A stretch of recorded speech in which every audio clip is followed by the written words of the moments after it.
there, it's Natasha and thank you so much for joining me today.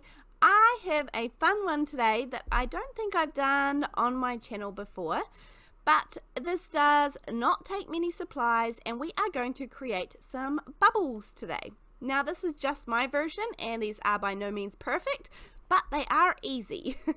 So I have a couple of stencils here. These are homemade and I just use the Hero Arts Infinity Circles die set, so any circle dies, and all I did was to cut into some acetate. Now this happens to be the Hero Arts Acetate.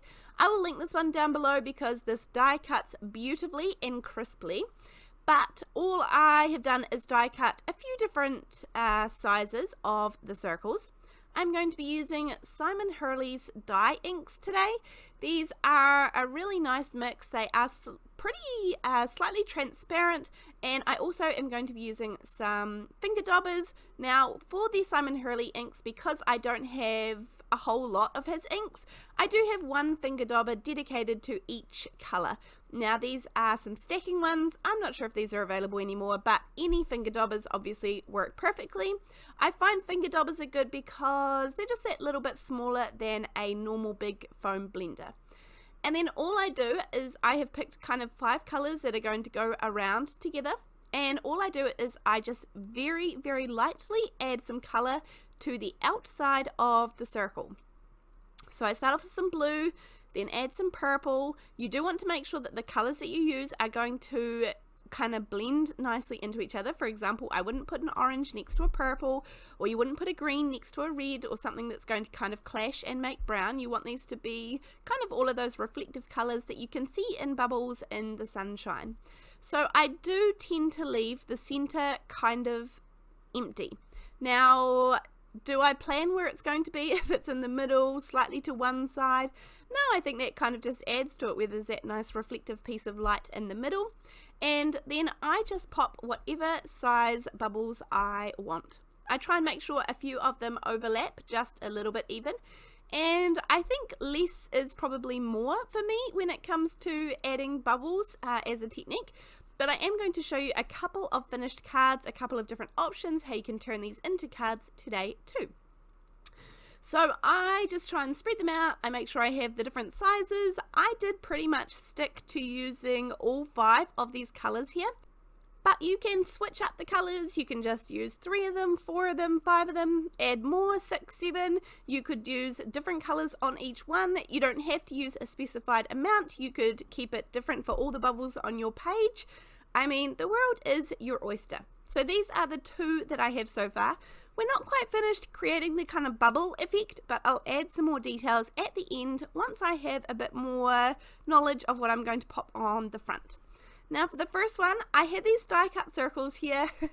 I have like a little pottle of pre-die cut things in front of me, which it's kind of my reminder to use me now kind of pile. So if it's sitting in a little pottle right in front of my eyes, I'm more likely to dig into it instead of just die cutting something new. And that's that little bunch of circles that were here. So I decided to make a big bubble to go on the front. So I've done kind of the same technique and just gently added each of those colours around the outside of that die cut to create the bubble.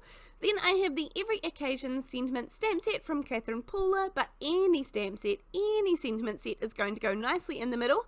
This one is good because it has all of the different sentiments for all the different occasions, which I like. I like getting a fresh sentiment stamp every now and then because I use them so much. And sometimes it's nice for me to have refreshed supplies too, but it's also just nice for those who are using my cards to see new things pop in every now and then too. So I did decide at this point that because my sentiment was stamped in black, I was going to want a really fine black border. Now this is one way to create that. I just take a finger dauber with some VersaFine Onyx black ink on it. I take some low tack tape. This one happens to be the mint tape from scrapbook.com, my ultra favourite. And I'm just laying this down on the edge and making a very, very fine black border. Now I have in the past used like a ruler with a black pen to go just get that really fine edge, but I don't find that rulers leave the cleanest edge for me. I have more success doing it this way, and you can see when I pop it onto my card base that it just creates that gorgeous fine border, and it really defines that my card front panel is a little bit smaller than my card base. So I am being a little bit careful because I have not given the black ink time to dry. I'm just charging on ahead, which is a little bit nerve-wracking because a fingerprint would be easy to pop astray here. Then I do put a foam strip on the back. If you take off both the sides of the release paper, the top as well, then you're able to bend it around really easily. It goes around corners really easy without the release tape on. And at this point I decided to actually just cover up that big middle bubble because that way my sentiment was nice and centered as well. I hadn't planned that. I was going to pop it anywhere, but it just so happened that this is where it went. Now I'm using this big Posca pen today. You could also use any white kind of gel pens that you have. See what you have in your stash. You do not need one this big. This is just what I happen to have. And we are going to add the little shine, the little reflective light piece onto our bubbles. As I said, anything white is going to go. I used to paint these on with some acrylic paint and that is going to work perfectly too. I do love these Posca pens. I have a smaller white one somewhere, but I can't find it, so this will make do. And then these cards are pretty clean and simple. So this is the first one and pretty simple, but I like it. I also think that even with this sentiment, I think this card could be used for a whole range of different occasions. Now we have the Happy Birthday Waffle Flower set. This is an old one. I believe it's still maybe available, but this is a favorite.